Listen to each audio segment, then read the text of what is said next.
మాడంగితనము గలవారైనను, పురుష సంయోగులైనను, దొంగలైనను, లోకులైనను, త్రాగుబోతులైనను, దూషకులైనను, దోచుకుని వారినైనను దేవుని రాజ్యమునకు వారసులు కానేరడు.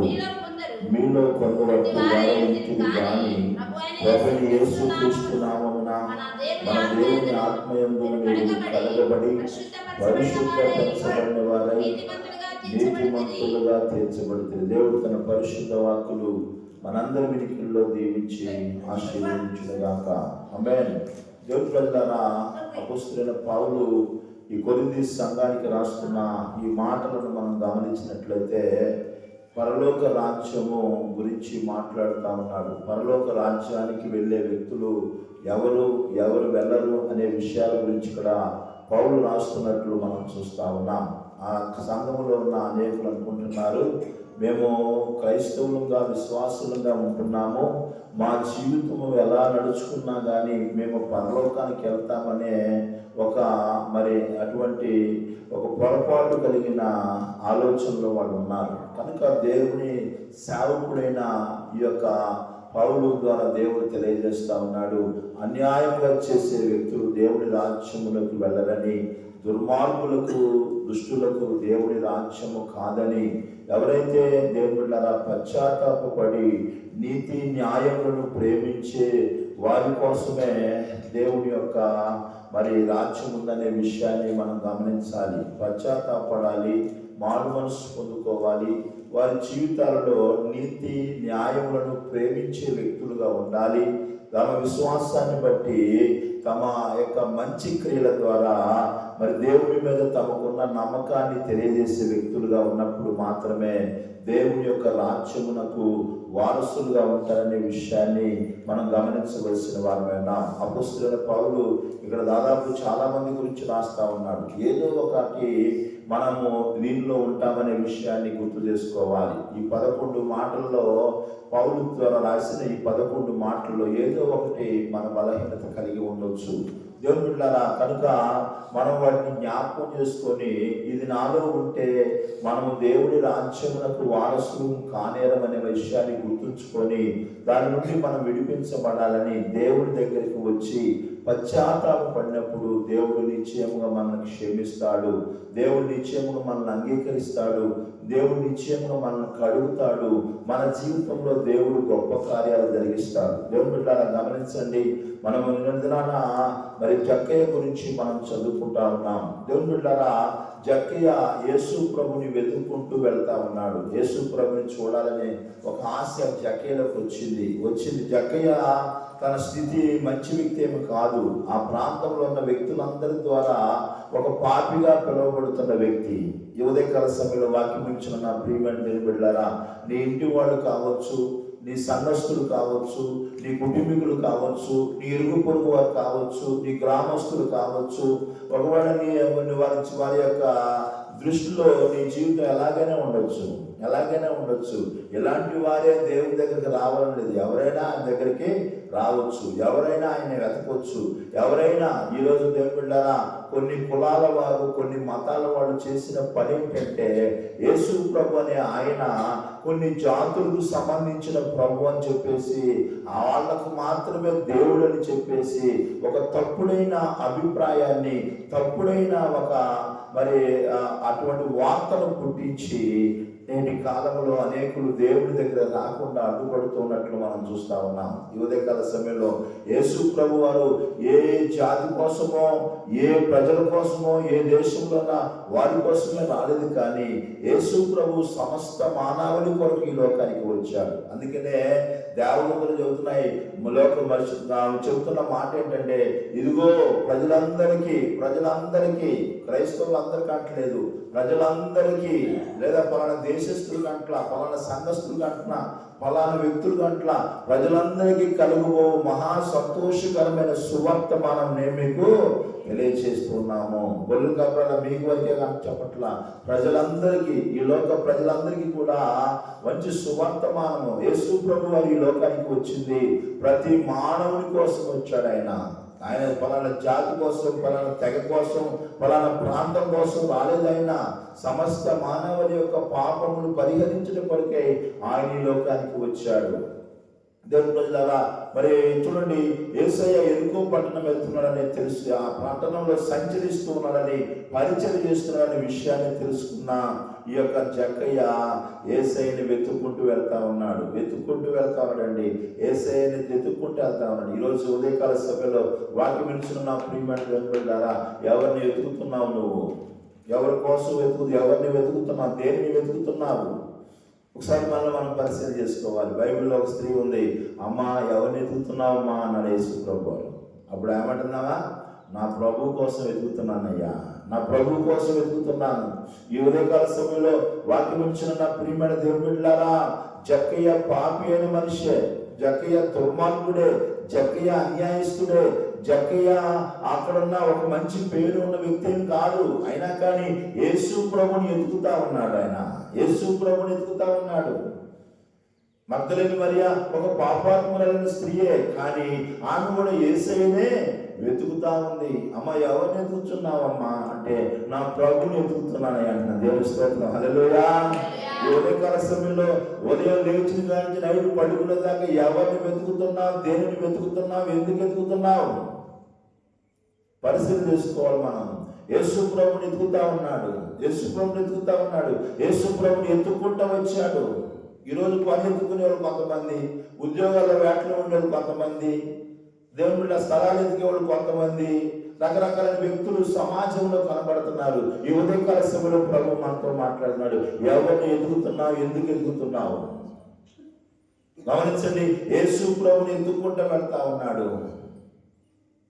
కనబడకపోయేసరికి ఎట్టగైనా చూడాలనే ఒక ఆశ, ఒక ఆతృత, అపేక్ష ఉందండి. దేవుణ్ణి చూడాలి అనే అపేక్ష ఉంది.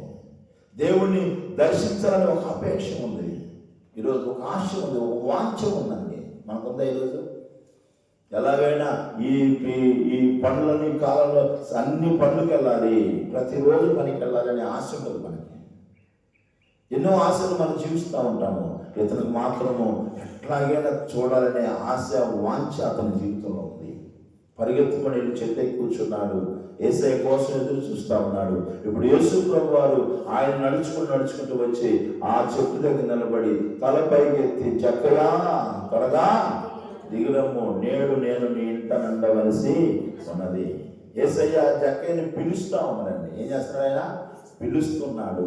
ఎక్కడో కూర్చున్నాడు జక్కయ్య, మరుగున కూర్చున్నాడు జక్కయ్య, ఎవరికి తెలియని స్థలంలో కూర్చున్నాడు జక్కయ్య. ఈరోజు నీ జీవితం కూడా ఎవరికి కనపడిన స్థితిలో నువ్వు నడుచుకుంటున్నావేమో, ఎవరికి తెలియని స్థితిలో ఉంటున్నావేమో, ఎక్కడో మరుగైన స్థలాల్లో కూర్చుంటున్నావేమో. దేవుడు అంటున్నాడు, నిన్ను పిలుస్తున్నాడు. నా కుమారి, నా కుమారుడా రా అని పిలుస్తున్నాడు. దిగిరా అని పిలుస్తున్నాడు. ఆ స్థలాన్ని విడిచిరా అని పిలుస్తున్నాడు. మరుగైన ఆ స్థలంలో నుంచి, మరుగైన నీ పాపపు జీవితంలో నుంచి, రహస్యం చేస్తున్న నీ పాపపు క్రియ నుంచి, రహస్యమున మనం చేస్తున్న పాపములు ఎవడు కనుగొనగలని దావీదు అంటున్నాడు. దేవుడికి మాత్రమే తెలుసు మన రహస్య పాపములు. భర్తకు తెలియదు, భార్యకు తెలియదు, తల్లిదండ్రులకు తెలియదు, పిల్లలకు తెలియదు. మన రహస్య పాపములు ఎరిగిన వాడు, కనుగొనగలిగిన వాడు, చూడగలిగిన వాడు దేవుడు అనే విషయాన్ని మనం ఈ ఉదయకాల సమయంలో గుర్తుంచుకోవాలి. ఆయన మనల్ని చూసేవాడు. జక్కయ్యని పిలుస్తూ ఉన్నాడండి. రా జక్కయ్య అని పిలవగానే వెంటనే జక్కయ్య దిగొచ్చాడండి. ఈ ఉదయకాల సమయంలో వాక్యం వినిచిన నా ప్రియమైన దేవుని బిడ్డలారా, దేవుడు ఆహ్వానిస్తూ ఉన్నాడు. దేవుడు పిలుస్తా ఉన్నాడు. ఇంకా నువ్వు నిర్లక్ష్యంగా ఉంటున్నావేమో, ఇంకా అలక్ష్యంగా ఉంటున్నావేమో, దేవుని పిలుపును లెక్క చేయకుండా ఉంటున్నావేమో. నీ జీవితాన్ని మార్చాలని, నీ జీవితాన్ని ఆశీర్వదించాలని, నిన్ను నీ పాపం నుంచి విడిపించి, నీ దోషముల నుంచి విడిపించి, నీ అన్యాయపు క్రియల నుంచి విడిపించి, నీ దుష్టమైన క్రియల నుంచి విడిపించి, నీ దుర్మార్గమైన స్థితిలో నుంచి నేను విడిపించి, ఆయన నీకు నూతనమైన జీవితాన్ని ప్రసాదించుట కొరకే ఆయన నిన్ను పిలుస్తా ఉన్నాడు. నీ జీవితంలో గొప్ప మారు మనసు దయచేసి నీ జీవితాన్ని ఒక ఆశీర్వాదకరమైన మాటల్లో నడిపించడం వరకు ఆయన నిన్ను పిలుస్తా ఉన్నాడు. నా ప్రియమైన దేవుని బిడ్డలారా, ఈ ఉదయకాల సమయంలో దేవుని పిలుపును లక్ష్య పెడుతున్నావా? దేవుడు డైరెక్ట్గా వచ్చినప్పుడు దైవజనులు పిలుస్తున్నప్పుడు ఆ పిలుపుకు లోబడుతున్నావా? ఆ పిలుపు వింటున్నావా? కొంతమంది వినకుండా చెవులు మూసుకునే వ్యక్తులు ఉంటారండి. బైబిల్ గ్రంథంలో మనం చూసినట్లయితే మత్తయి సువార్త 22వ అధ్యాయంలో అక్కడ ఒక 3వ వచనాన్ని మనం చదివినట్లయితే దేవుడు పరలోక రాజ్యం గురించి మాట్లాడుతూ ఉన్నాడు. పరలోక రాజ్యం గురించి మాట్లాడుతూ చెబుతున్నాడు. ఏమన్నాడంటే, ఆ పెళ్లి విందుకి పిలువబడిన వారిని రప్పించుటకు అతడు తన దాసులను పంపించినప్పుడు వారు రానల్లకపోయిరే. దాసులు అంటే ఎవరు తెలుసా? దేవుని సర్వెంట్స్, గాడ్ సర్వెంట్స్. పరలోక రాజ్యము ఒక పెళ్లి విందుతో పోలుస్తున్నాడు దేవుడు. ఇక్కడ పరలోక రాజ్యం దేనితో పోలుస్తున్నాడు? పెళ్లి విందుతో పోలుస్తా ఉన్నాడు. పెళ్లి విందు సిద్ధపరిచాడు దేవుడు. యజమానుడైన దేవుడు పెళ్లి విందు సిద్ధపరిచి ఆ పెళ్లి విందులో పాల్గొనడం కొరకై దేవుడిని పంపిస్తాడంట. తన దాసులను పంపిస్తా ఉన్నాడు. తన దాసులు అంటే ఎవరు తెలుసా? దైవజనులు పంపిస్తా ఉన్నాడు. దైవజనులు పంపిస్తా ఉన్నాడు. దైవజనులు వెళ్ళి దేవుని మాట ప్రకారము వారు ఏం చేస్తున్నారంట? అతడు తన దాసులు పంపించినప్పుడు వారు దేవుడు చెప్పినట్టు ఆ దాసులు వెళ్ళారు. ఆ పెళ్లి విందు కొరకు సిద్ధపరచబడిన వాళ్ళందరినీ కూడా పిలుస్తా ఉన్నారు. ఇదిగో రండి రండి రండి రండి రండి రండి రండి అని పిలుస్తున్నా కానీ వారు రానల్లకపోయి అంట. ఏం చేస్తున్నారంట? నేటి దేవుని బిడ్డలారా, సంఘములో కూడా, సమాజంలో కూడా, లోకంలో అనేక మంది ప్రజలు దేవుడు పిలుస్తూ ఉన్నా కానీ, దైవజనుల ద్వారా పిలుస్తున్నా కానీ లెక్క చేయకుండా, పట్టించుకోకుండా రానల్లకపోతున్నారంట. రానల్లకపోయి అంట. ఏం చేశారంట? They rejected. పోవా, మేము రాము. రిజెక్ట్ చేస్తున్నారు. పో, మేము రాము. ఆయన పిలుస్తూ మేము రావాలా? ఎవరిని? ఎలా ఉంది ఈరోజు మన జీవితాలు? రిజెక్ట్ చేస్తున్నామేమో. దేవుడు నిన్ను పిలుస్తుంది ఎందుకు తెలుసా?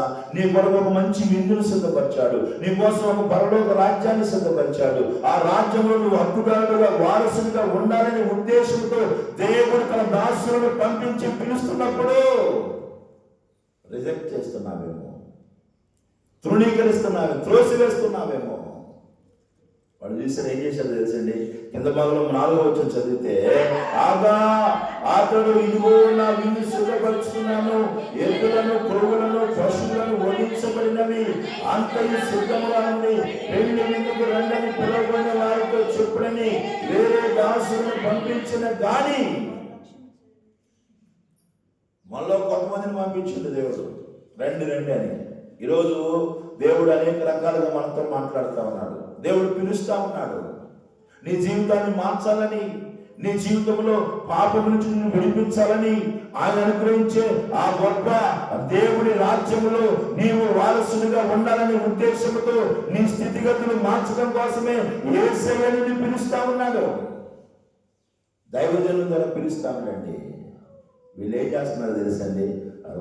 చూడండి, వేరే దాసులు పంపించినా కానీ వారు చేస్తున్న పని 5వ వచనంలో, వారు చూడండి పిలువబడినా కానీ వారితో చెప్పిన వేరే పంపిన కానీ వారు లక్ష్యము చేయక ఒకరు తన పొలమునకు మరొకడు తన వర్తకమునకు వెళ్ళింది.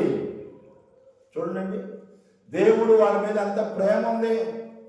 వాళ్ళ కోసమే దేవుడు బిడ్డరా, ఆయన ప్రజల కోసమే, ఆయన బిడ్డల కొరకే దేవుడు తన రాజ్యాన్ని సిద్ధపరిచాడు. దాసులను పంపిస్తా ఉన్నాడు. కానీ వాళ్ళు ఏం చేస్తున్నారంటండి? లక్ష్యము చేయక, వారు లక్ష్యము చేయక అంటే ఏంటి? పట్టించుకోకుండా, లెక్క లేకుండా. ఏంటంట? లెక్క లేకుండా. ఈరోజు దేవుని బిడ్డరా, దేవుని ప్రజలు సైతం కూడా ప్రార్థన అంటే, దేవుని సన్నిధి అంటే లెక్కలేని స్థితిలో ఉన్నారు. They don't know what we are loss. మేమేం కోల్పోతున్నాం అనేది వాళ్ళకి తెలియట్లేదండి. చాలా మందికి తెలియట్లేదు మేమేం కోల్పోతున్నాము. మేము రాము ఆయన పిలిస్తే రాము. వేరే దాసు లక్ష్యము లేని స్థితిలో ఉంటున్నారు ఈనాటి కాలంలో ప్రజలు. అలక్ష్యంగా ఉంటున్నారు, నిర్లక్ష్యంగా ఉంటున్నారు, అశ్రద్ధగా ఉంటున్నారు. లెక్కలేనితనంగా ఉంటున్నారు. ఈ లోకంలో ఎవరు పిలిచినా కానీ పరుగులు తీస్తున్నాం, కానీ దేవుడు అంటే లెక్కలేనితనంగా ఉంటున్నాం, అలక్ష్యంగా ఉంటున్నాం, నిర్లక్ష్యంగా ఉంటున్నాం. నా ప్రియమైన దేవుని బిడ్డలారా, దేవుడు మనతో మాట్లాడుతూ ఉన్నాడు. వారంట ఏం చెబుతున్నారంట, ఒకడు పొలానికి పోయిందంట, ఒకడు పొలానికి పోయినంట, ఒకడు వర్తకం అంటే ఏంటి, వ్యాపారానికి పోయిండు. అవి ముఖ్యమైనవి. పరలోక రాజ్యం వాళ్ళకి అవసరం లేదు. దేవుడు సిద్ధపరిచిన ఆహారం, మంచి విందు వాళ్ళకి అవసరం లేదు. ఈరోజు నువ్వు దేన్ని తృణీకరిస్తున్నావో తెలుసా?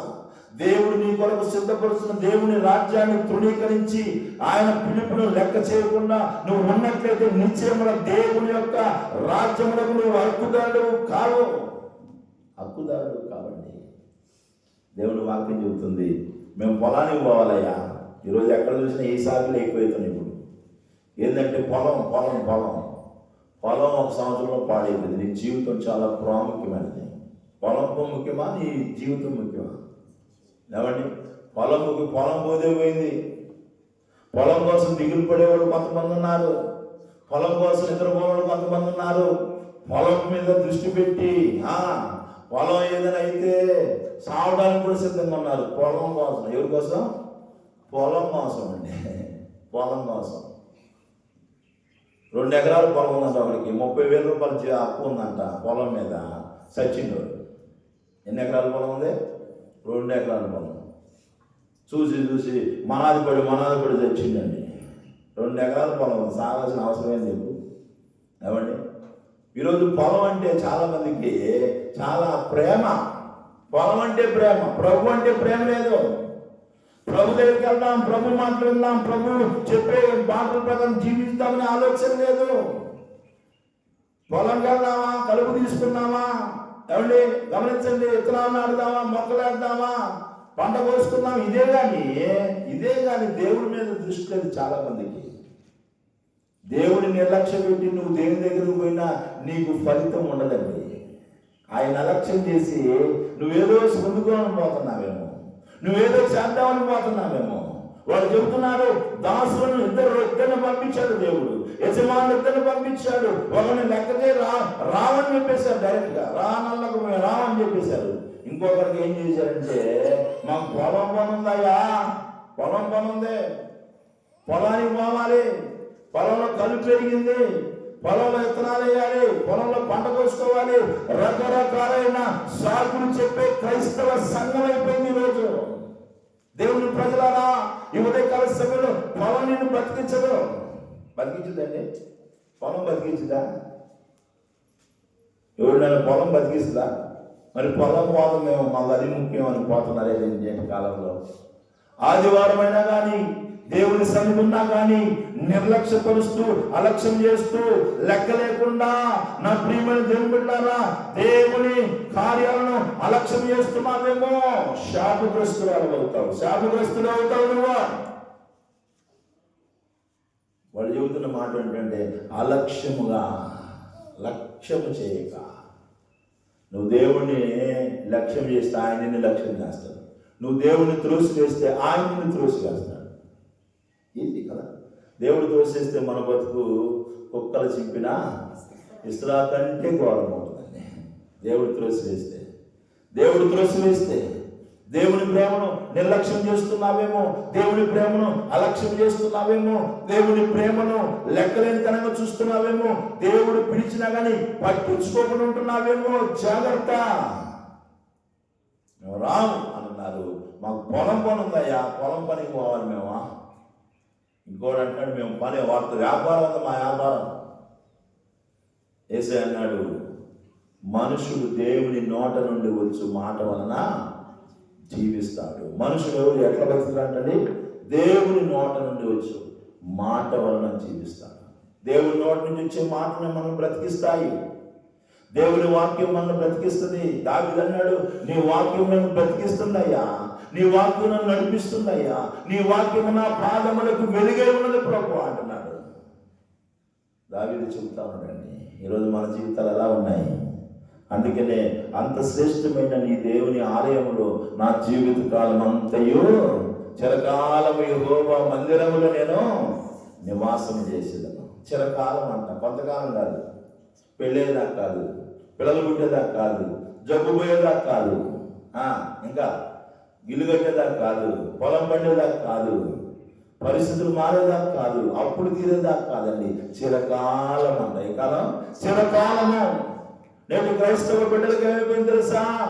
కుటుంబం ఆశ్రమించేదాకా మందిరం, జబ్బు పోయేదాకా మందిరం, ఉద్యోగం వచ్చేదాకా మందిరం, స్థితి మారేదాకా మందిరం, పొలం పండేదాకా మందిరం, దేవుడు ఆశీర్వదించేదాకా మందిరం, తర్వాత మందిరానికి నమస్కారం, సేవకు నమస్కారం. దేవుని ప్రజలారా, ఎలా ఉంది మన జీవితం గమనించండి. వ్యాపారం ముఖ్యమైపోయింది, వ్యాపారం ముఖ్యమైపోయింది, పొలం ముఖ్యమైపోయింది. భూమి దాని సంపూర్ణతయు యెహోవా ఇచ్చేయే. నీ పొలం పండాలంటే ఎవరు సాయం చేయాలి? ఏమండి, ఎవరు సాయం చేయాలి? నీ పొలం పండాలంటే దేవుడిని పక్కన లక్ష్య పెట్టకుండా, దేవుడిని లెక్క చేయకుండా నువ్వు పొలంలోకి వెళ్ళి దున్నితే ఎవడి కష్టం వలనైనా, ఎవడి ప్రయాసం వలనైనా పంట పండగలుగుతుందా? పండిందండి. దేవుడి సహాయం లేకుండా, దేవుడి కనికరం లేకుండా, దేవుడి దయ లేకుండా, దేవుడి సహాయం లేకుండా ఏదైనా మనం చేయగలమా? యేసయ్య ఒక మాట అన్నాడు, నాకు వేరుగా ఉండి మీరేమియో చేయలేరు. నాకు వేరుగా ఉండి మీరేం చేయలేరు. ఈరోజు సాగులు చెబుతున్నావేమో, దేవుడు పిలుస్తున్నాడు నిన్ను గొప్పగా ఆశీర్వదించాలని. జక్కయ్య సాగులు చెప్పలేదండి. జక్కయ్య పిలవగానే సాగులు చెప్పలా. అయ్యా నాకు ఉద్యోగం ఉందయ్యా, నాకు పని ఉందయ్యా, ఐఎమ్ డూయింగ్ సమ్ వర్క్, నేను పని చేస్తున్నా, కొంత పని చేస్తున్నా. నేను నీకు తెలియదా? నేను ఎలా ఎవరిలో తెలియదా నీకు? నా పని చూసుకోవాలయ్యా, నువ్వు పిలిస్తే నేను రానయ్యా అనలేదని జక్కయ్య. పిలిచిన వెంటనే ఏం చేసిందంట? జక్కయ్య సంతోషముతో దిగి ఆయనను తన ఇంట చేర్చుకున్నాడు. దేవుని స్తోత్రం, హల్లెలూయా, హల్లెలూయా. ఆయన ఇంట చేర్చుకున్నాడంటండి. దేవుని బిడ్డలారా, ఆయన నిన్ను చేర్చుకోవాలనుకుంటున్నాడు. నువ్వు ఆయన్ని చేర్చుకోవాలని ఆశ ఉందా? ఆయన నీతో ఉండాలనుకుంటున్నాడు. నువ్వు ఆయనతో ఉండాలని ఆశ ఉందా నీకు? చాలామందికి ఏమండి, చాలామందికి అలాంటి ఆశలు ఉండవు. దేవునితో ఉండాలని ఆశ ఉండదు, దేవుని సన్నిధిలో గడపాలని ఆశ ఉండదు. నా ప్రియమైన దేవుని బిడ్డలారా, హన్నా అనే ఒక ప్రవక్తని రేయం బగులు దేవుని మందిరంలోనే ఉందని బైబిల్ చెబుతుంది. లూకా సువార్త 2 అది ఇంటికి వెళ్తే చదవండి, చదవడానికి సమయం లేదు. హన్నా అనే ప్రవక్తని దావీదు తన జీవితకాలం అంతా నేను మందిరంలో ఉండాలనుకుంటున్నానయ్యా, నీ మందిరాన్ని చూడాలనుకుంటున్నానయ్యా. ఎన్నో పనులు వాళ్ళు కొన్నా కానీ దేవుని బిడ్డలారా, యెహోషువ అంటున్నాడు, నేను నా ఇంటి వారిలో యెహోవాని సేవిస్తాం, దేవుడే సేవిస్తాం. దేవుని బిడ్డలారా, మరి మాట చూడండి, ఇప్పుడు అంటున్నాడు ఆయన కొంచెం ఆ యొక్క 6వ వచనం చూడండి, 6వ వచనం. ఇంకొకటి చూడండి ఏం చేస్తున్నారు ఇక్కడ. ఒకటి ఏం చేశారంట, రామని చెప్పారంట. ఇంకొకడే మాకు ఒక వ్యాపారం ఉంది, మాకు పొలం పనులు ఉన్నాయని చెప్పిండంట. ఇప్పుడు కొంతమంది ఏం చేస్తున్నారు, అవమానపరుస్తున్నారు. ఎవరిని? దేవుని దాసుల్ని అవమానపరుస్తూ ఉన్నారు. దేవుని సేవకులను అవమానపరుస్తున్నారు. దేవుడు పంపించిన వాళ్ళని అవమానపరుస్తూ ఉన్నారు. అవమానపరిచి కొట్టి వాళ్ళని ఏం చేశారంట? చంపిరి. ఎంత దుర్మార్గమైన పని అండి. సేవకుల మీద తిరగబడి, సేవకుల మీద నింద మోపి, సేవకులను అవమానపరిచి, సేవకులను కొట్టి చంపారంటండి. దేవుని ప్రజలారా, ఉదయకాల సమయంలో గమనించాలి. దేవుడు నిన్ను ఆశీర్వదించాలని దైవజనులు, నీ జీవితంలో మేలు చేయాలని దైవజనులను పంపిస్తే దైవజనులను అవమానపరుస్తున్నారంట. నువ్వు ఒక గొప్ప రాజ్యాన్ని దేవుడు సిద్ధపరిచాడు. గొప్ప ఉన్నతమైన స్థలంలో నువ్వు ఉండాలని దేవుడు కోరుకుంటున్నాడు. దేవుడు నిన్ను ఆయన కలుగజేసిన ఆ రాజ్యంలో నువ్వు హక్కుదారుడిగా ఉండాలని దేవుడు కోరుకుంటున్నాడు. పిలుస్తున్నప్పుడు రానని రిజెక్ట్ చేస్తున్నాము, పిలుస్తున్నప్పుడు లెక్క లేకుండా తిరుగుతున్నావేమో, పిలుస్తున్నప్పుడు సేవకుల్ని అవమానపరుస్తున్నారు. ఏం చేస్తున్నారన్నా? సేవకుల్ని అవమానపరిచి కొట్టి చంపివేశారు. ఇంత దుర్మార్గులు వాళ్ళు చూడండి, ఇంత దుర్మార్గమైన పనులు. నేటి కాలంలో దేవుని బిడ్డలారా, ఉదయకాల సమయంలో మనం గమనించాలి. దేవుని వాక్యాన్ని గమనించినట్లయితే వెంటనే ఆయన ఏం చేస్తున్నారు తెలుసండి, పిలువబడిన వాళ్ళు ఎవరు రావట్లేదని చెప్పేసి వీధుల్లో కొంతమందిని పంపించి అందరిని తీసుకొని రండి అన్నప్పుడు అందరిని తీసుకొని వచ్చేసారండి. అందరూ తీసుకుని వచ్చారు. ఆ పెళ్లి విన్నంత కూడా ఏమైపోయిందని చూడండి. అక్కడ రాయబడినట్లయితే మనం చూసినట్లయితే 10వ వచనంలో, ఆ దాసుడు రాజమార్గం పోయి చెడ్డవారిని మంచివారిని తమ కనబడిన వారిని అందరినీ కూడా పోగు చేసి కనుక విందుశాలకు వచ్చిన వారిలో పెళ్లిశాల నిండెను. గమనించండి, ఇక్కడ ఒక మాట మీరు గుర్తుంచుకోవాలి. మేము బాగోతే జరగదేమనుకుంటాం కొంతమంది. మేము పోతే అయ్యగారు జరగదు, మేము బాగపోతే మందిరం జరగదు, మేము బాగపోతే మందిరం మూసేస్తారు, మందిరం పరిచయలు జరగవు, మందిరం అంతా ఖాళీ ఉంటుంది అనుకుంటారు కొంతమంది. ఇప్పుడు ఏమైందంట? నిండిపోయిందంటండి. దేవుని స్తోత్రం, హల్లెలూయా. నిండిపోయిందంటండి, నిండిపోయింది. ఖాళీ లేదు అక్కడ, నిండిపోయింది. ఈరోజు కొంతమంది మరి కొన్ని దుష్టమైన ఆలోచనలు కలిగి ఉంటారు. నేనుంటేనే నడిచింది, నేనుంటేనే జరిగింది, నేనుంటేనే బాగుంటుంది, నేనుంటేనే ఆయన నిలబడతాడు, నేనుంటేనే ఆయనకి బాగా జరుగుతుందని అనుకునే ఒక తప్పుడైన అభిప్రాయాన్ని ప్రజలు కలిగి ఉన్నారు, సంఘ బిడ్డలు కలిగి ఉన్నారు. దేవుని బిడ్డలారా, నువ్వు రాకపోయిన దేవుడు ఏం చేసిందంట? రాజమార్గాల్లో పంపించి అందరిని పిలిపిస్తే ఆ విందుశాల మొత్తం నిండిపోయిందండి. దేవుని స్తోత్రం, హల్లెలూయా. ఆయన సిద్ధపరిచిందంతా కూడా నిండిపోయిందండి. అనుకుంటా కొంతమంది, ఎవరు రాకపోతే ఎట్లా అనుకుంటారు. ఆయన బాధపడేవాడు కాదు. నువ్వు రాకపోతే నీ స్థానంలో ఇంకొకరిని పంపిస్తాడు ఆయన, ఇంకొకరిని ఏర్పాటు చేస్తాడు ఆయన. కొంతమంది అనుకుంటారు నా ద్వారానే సంఘం నడుస్తుంది అనుకుంటారు, నా ద్వారానే అన్ని జరుగుతున్నాయి అనుకుంటారు. నో, తప్పుడు అభిప్రాయం. దేవుని ద్వారా సంఘం నడిపించబడేది, దేవుని ద్వారా సంఘమును ఆశీర్వదించేది దేవుడు, సంఘము నడిపించేది దేవుడు, సంఘాన్ని బలపరిచేది దేవుడు. ఏమండి, మనం చూస్తూ ఉంటాం, ఒక పొలంలోకి పని చేయడానికి మనం వెళ్ళాం, ఇంకా పొలం అట్టే ఉంటుందా? అలాగే ఉంటుందా? ఒక ఇంటికాడ పని చేయడానికి వెళ్ళాం, ఆ పొలం అంతే ఉంటుందా? మనం బట్టల షాప్కి వెళ్తాం, కొన్ని బట్టలు మనం నచ్చవు పక్కన పడేస్తాం, అవన్నీ అంతే ఉంటాయా? ఇంకొకరు వస్తారు, ఇంకొకరు తీసుకుంటారు. రోజు నీకు ఇచ్చిన అవకాశాన్ని నువ్వు పోగొట్టుకుంటే నీ స్థానంలో ఇంకొకరికి అది దేవుడు ఇస్తాడు. జాగ్రత్త. కనుక దేవుని బిడ్డలారా, నిర్లక్ష్యంగా ఉండొద్దు, అలక్ష్యంగా ఉండొద్దు. దేవుని యొక్క పిలుపును లక్ష్య పెట్టాలి. జక్కయ్య లక్ష్య పెట్టాడు కాబట్టి జక్కయ్య జీవితం గొప్పగా ఆశీర్వదించబడింది. లోకములో పరలోకములలో చూడండి, భూలోకం నరకానికి పోవాల్సిన జక్కయ్య ఇప్పుడు ఆడిపోతుందో పరలోకానికి పోతుంది. చాలామంది ఏం చేస్తున్నారు తెలుసండి, పరలోకానికి పోవాల్సిన వాళ్ళు నరకానికి పోతున్నారండి. చాలామంది ఏం చేస్తున్నారు ఈ రోజుల్లో? పరలోకానికి పోవచ్చు. దేవుడిని పిలుచుకున్నాడు, దేవుడిని పిలుచుకున్నాడు, దేవుడిని పిలుస్తూ ఉన్నాడు. దేవుడిని పిలుస్తున్న పిలుపును లక్ష్య పెట్టకుండా అలక్ష్యం చేస్తూ, నిర్లక్ష్యం చేస్తూ, త్రోసివేస్తూ, తృణీకరిస్తూ, అవమానపరుస్తూ నువ్వు నడుచుకుంటున్నావేమో. జాగ్రత్త, జాగ్రత్త. దేవుని బిడ్డలారా, పరలోకానికి ఎల్లుకొరకు దేవుడిని పిలుచుకున్నాడు. పరలోక రాజ్యంలో వారసుగా ఉండకుండా దేవుడు పిలుచుకున్నాడు. ఆయన పిలుపును అలక్ష్య పెడుతూ, ఆయన పిలుపును లెక్క చేయకుండా త్రోసి వేస్తామంటే, సావుడుగా పిలిస్తే మేము దేవుడు పిలిస్తే అనుకోవడం కాదు. అది చాలా మంది అనుకుంటా సావుడుగా పిలిచేది, ఆయన పిలిస్తే బాగోదు, పెద్ద సమస్య లేదు. దేవుడు వచ్చి నీ చెవులో చెవి పెట్టి పిలవండి, నిన్ను నీకు ఫోన్ చేసి అని పిలవడు ఆయన దేవుడు. ఏమంటే పిలుస్తాడా? సేవకుల ద్వారానే పిలుస్తాడు దేవుడు, వాక్యం ద్వారా పిలుస్తాడు దేవుడు. ఈరోజు అనుకుంటున్నారు ఏం పిలిస్తే మేము ఆయన పిలిస్తే వస్తాం అనుకుంటున్నారు. ఆయన మీ దగ్గరకు వచ్చి కూడా పిలవడు, నీ వైపు కూడా చూడటం. సేవకులు దాసులు పంపించినట్టు ఆయన ఎవరిని పంపించిండు? ఎవరిని పంపించిండు? ఆ యజమానుడు దాసుని పంపించగా ఆయన దాసుని ధిక్కరిస్తే ఆయన ధిక్కరించినట్లే, దాసుని త్రోసివేస్తే ఆయన త్రోసివేసినట్లే. ఏ ఉదయకాల సమయంలో వాక్యం ఇచ్చిన ప్రియమైన దేవుని బిడ్డలారా, ఆ విందుశాల అంతా నిండిపోయిందంట, నిండిపోయింది. చక్కని మాటలు చాలా ఉన్నాయి, విషయాలు చెప్పడానికి సమయం లేదు. ఈరోజు దేవుడు పిలుస్తుంటే జక్కేలాగా త్వరగా దిగొచ్చి ఆయన చేర్చుకొని ఆయనతో ఉండాలనే ఒక ఆశ నీకు ఉన్నట్లయితే నిశ్చయంగా జక్కేను ఆశీర్వదించిన దేవుడు, జక్కేను క్షమించిన దేవుడు, జక్కే జీవితంలో గొప్ప మేలు చేసిన దేవుడు నా జీవితంలో కూడా గొప్ప మేలు చేయగలరు.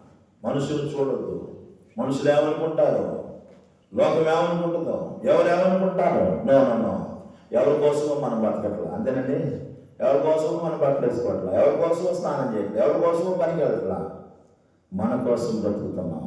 దేవుడు నిన్ను ఆశీర్వదించాలనుకుంటున్నాడు. ఆయన పిలుపుని విని నువ్వు వచ్చినట్లయితే నిశ్చయంగా ఆయన పెళ్లి విందులను నిన్ను చేర్చుకొని గొప్ప ఆశీర్వాదాలతో దేవుడు నింపుతాడు. గొప్పగా దేవుడు నిన్ను ఆశీర్వదిస్తాడు. అటువంటి కొడుకున్న ధన్యతను ప్రభు ప్రతిబడికి దాయించాను గాక. దేవుడి కొద్ది మాటలు మనందరి వెనుకలను దీవించును గాక.